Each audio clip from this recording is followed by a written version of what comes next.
আজকে 5ই জুন বিশ্ব পরিবেশ দিবস। প্রতি বছর এই দিনটি বিশেষভাবে উদযাপনা করা হয়। আমাদের আশলিহা গার্লস কলেজের পক্ষ থেকে আমাদের ছোট্ট একটি উপস্থাপনা আমরা দেখব। এবছরের থিম বিট প্লাস্টিক পলিউশন। যেভাবে প্রকৃতিতে প্লাস্টিকের ভাণ্ডার বাড়ছে, তাতে কথা বলতে কোনো দোষ নেই যে সকল প্রজাতি এর দ্বারা ব্যতিব্যস্ত হবে। আমরা যেভাবে প্লাস্টিকের ব্যবহার বাড়াচ্ছি, তাতে অদূর ভবিষ্যতে এবং বর্তমানেও জলজ বাস্তুতন্ত্র সব থেকে বেশি বিঘ্নিত হচ্ছে। তার সঙ্গে বিঘ্নিত হচ্ছে স্থলজ বাস্তুতন্ত্র। পরিবেশকে রক্ষা করার দায়িত্ব আমাদের প্লাস্টিকের ব্যবহার কমাতে হবে। তবেই প্রকৃতির ভারসাম্য আমরা বজায় রাখতে পারব। প্লাস্টিক এমন একটি পদার্থ যে সহজে ডিসপোজ হয় না।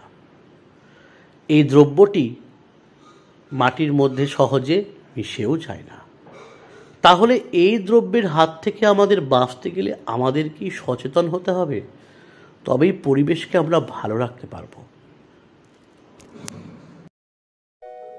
প্লাস্টিক এই বস্তুটির সঙ্গে বর্তমান সময়ে আমরা সকলেই ওতপ্রোতভাবে জড়িত। কর্মব্যস্ততায় এবং মূল্যবৃদ্ধির বাজারে সহজলভ্য এবং সস্তায় প্রাপ্ত বস্তুর মধ্যে এটি অত্যন্ত জনপ্রিয়। জিনিসটি সহজে নষ্ট হয় না, ক্ষয় পায় না, রঙও যায় না। এমনকি স্বল্প দামেও পাওয়ার ফলে ব্যস্ততার যুগে মানুষের অন্দরমহলে এর প্রবেশ অতি সহজেই জনপ্রিয়তা লাভ করেছে। কিন্তু সমাজে সবসময় চাহিদা যোগানের সামঞ্জস্যতা ছাড়াও উপযোগিতা ও উপকারিতা এই বিষয়গুলিও গুরুত্ব ও প্রাধান্য পাওয়াও কিন্তু প্রাসঙ্গিক।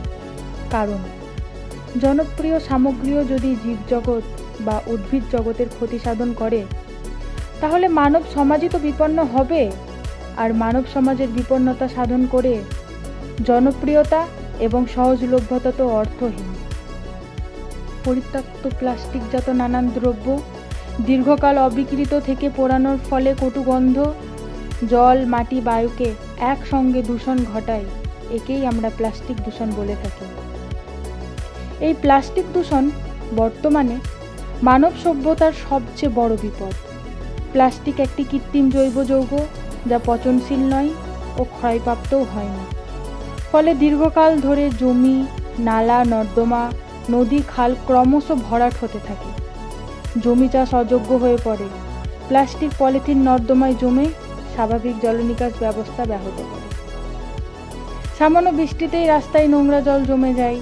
মাটিতে প্লাস্টিক মেশার ফলে মাটির উর্বরতা হ্রাস পায় ও বৃষ্টির জল মাটিতে চুইয়ে প্রবেশ করতে পারে না। ফলে মাটির জলস্তর হ্রাস পায়। প্লাস্টিক বা পলিথিনের প্যাকেটে থাকা খাদ্যদ্রব্য মানুষের স্বাস্থ্যের প্রভূত ক্ষতি সাধন করে।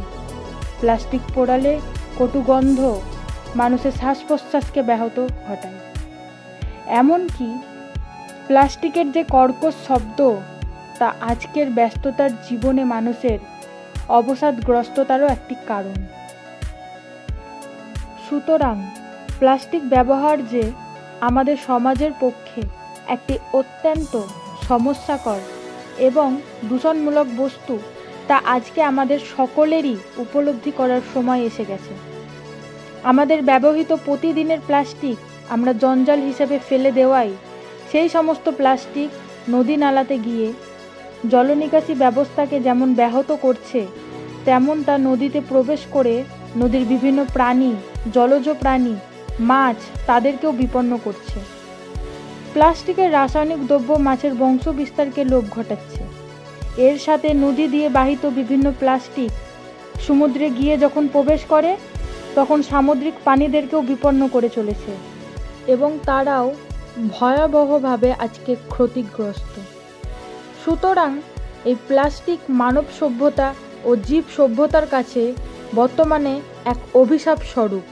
তাই যত দ্রুত আমরা সচেতনভাবে এই প্লাস্টিককে আমাদের সমাজ থেকে দূর করতে পারবো, তার ব্যবহারকে হ্রাস করতে পারবো এবং সম্পূর্ণভাবে তাকে পরিত্যাগ করতে পারবো, ততই আমাদের সমাজ, আমাদের পরিবেশ, প্রকৃতি সুন্দর হবে এবং এই প্রাকৃতিক দুর্যোগের হাত থেকে রক্ষা পাবে।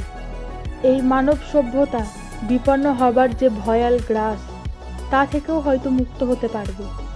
অতএব অতি দ্রুত এই প্লাস্টিক আমাদের বর্জন করাটা অত্যন্ত প্রাসঙ্গিক।